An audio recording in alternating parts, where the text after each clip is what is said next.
कुछ दिन ध्यान में जी लगता है, फिर कुछ दिन पूजा और भजन चलता है, लेकिन एकाग्रता कहीं भी नहीं होती। अपनी इस स्थिति से परेशान हूं, कृपा कर मुझे साथ है।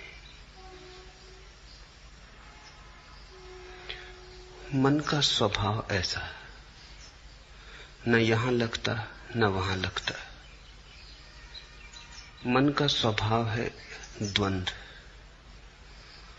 जो करोगे वहीं से उछटा हुआ लगेगा, जहां हो वहां से भागा हुआ रहेगा, जहां नहीं हो वहां का रस जन्मेगा।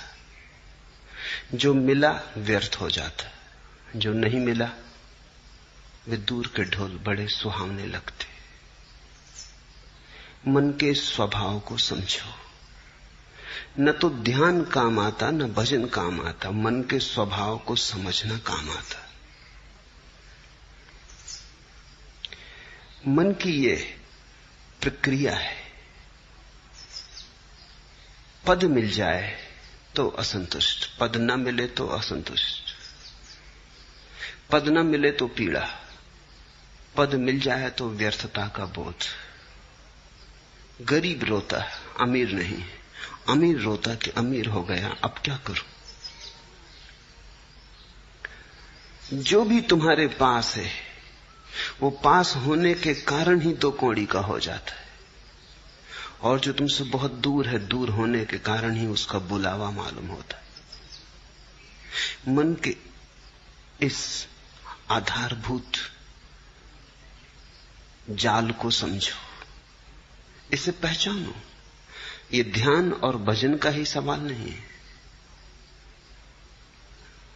भोजन करो तो मन में उपवास का रस उमगता है कि पता नहीं उपवास करने वाले न मालूम किस गहन शांति और आनंद को उपलब्ध हो रहे हो। उपवास करो तो भोजन की याद आती है। जीवन के प्रत्येक पल तुम ऐसा ही पाओगे। बाग में लगता नहीं, सहरा से घबराता है जी।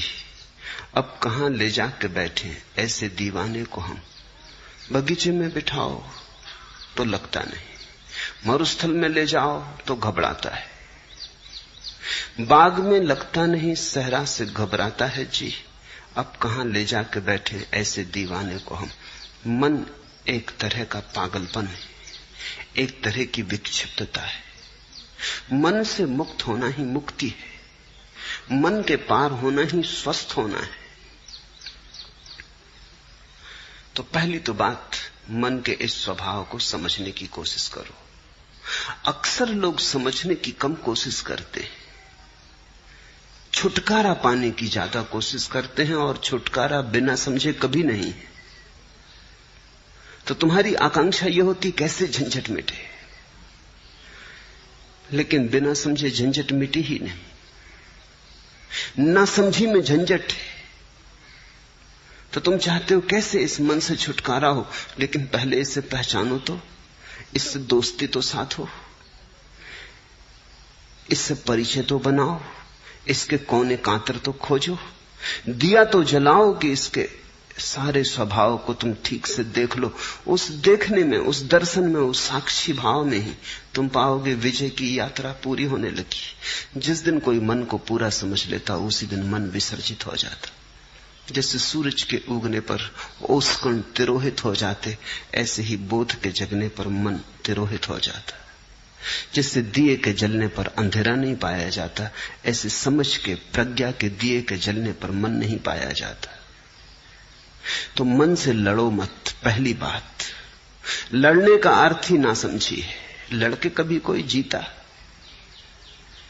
तुमने यही सुना है कि जो लड़े वो जीते। मैं तुमसे कहता हूं, लड़के कोई कभी जीता? समझ के जीत होती।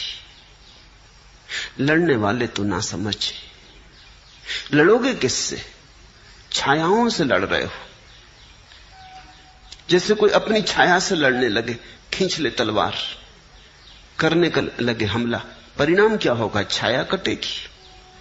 परिणाम यही होगा, खुद ही थकेगा। और डर है कि छाया से लड़ने में कहीं अपने हाथ पैर न काट ले। क्रोध में, उबाल में, पागल ना हो उठे। कहीं ऐसी घड़ी ना आ जाए कि विक्षिता में अपने को ही काट ले। अक्सर मन के साथ लड़ने वाले ऐसी ही स्थिति में पड़ जाते। मन तुम्हारा है, तुम्हारी छाया है नहीं, बस छाया जैसा है। रोशनी बढ़ाओ, थोड़े जाग के मन को समझो। जब ध्यान करो मन कहे भजन में, तो जरा जाग के देखो, एक तरफ खड़े होकर देखो कि मन क्या कह रहा है। जब भजन करो और मन कहे ध्यान लगाओ, तब जाग के देखो कि मन क्या कह रहा है। इसकी चालबाजियां पहचानो, इसकी कूटनीति पहचानो। मन बड़ा राजनीतिज्ञ है, ये तुम्हें भटकाए रहता है, ये तुम्हें चलाए रहता है। और तुमने ध्यान करके भी देख लिया, वहां भी नहीं लगा, और तुमने भजन करके भी देख लिया, वहां भी नहीं लगा।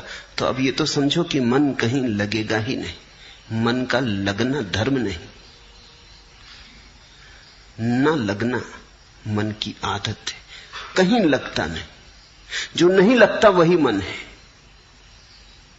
तो अब जब मन तुमसे कहे कि ध्यान करो, क्या भजन में पड़े हो, तो जाग के देखना कि ये फिर वही मन जो कहीं नहीं लगता, भजन में भी नहीं लगा था। तब इसने कहा था ध्यान करो, अब कहता है भजन करो। पहले कहा संसार में उलझे रहो, फिर कहा सन्यास ले लो। अब सन्यास में भी नहीं लगता, कहता है संसार में लौट चलो। इस मन को जरा देखना। कुछ करने की बात नहीं है, सिर्फ शांत भाव से देखना। तुम्हारे देखने में ही तुम पाओगे मन गिरने लगा, तुम पर उसकी पकड़ जाने लगी। तुम पर पकड़ छूट जाए, तुम थोड़े शिथिल हो जाओ मन के पास से, तुम थोड़े बाहर सरकने लगो। न तो ध्यान से घटती है बात, न भजन से घटती है, समझ से। इसलिए समस्त धर्मों का सार है जागरूकता। प्रश्नकर्ता पूछता है एकाग्रता नहीं बनती, एकाग्रता की खोज ही गलत है, जागरूकता खोजो। एकाग्रता की खोज तो फिर मन के ही सिक्कों में फंसे। ये मन ही है जो कहता है एकाग्र बनो। ये तुम्हें असंभव चीजें करने को देता है, फिर वो नहीं होती तो तुम हारे थके परेशान हो जाते हो। एकाग्रता की कोई जरूरत ही नहीं है।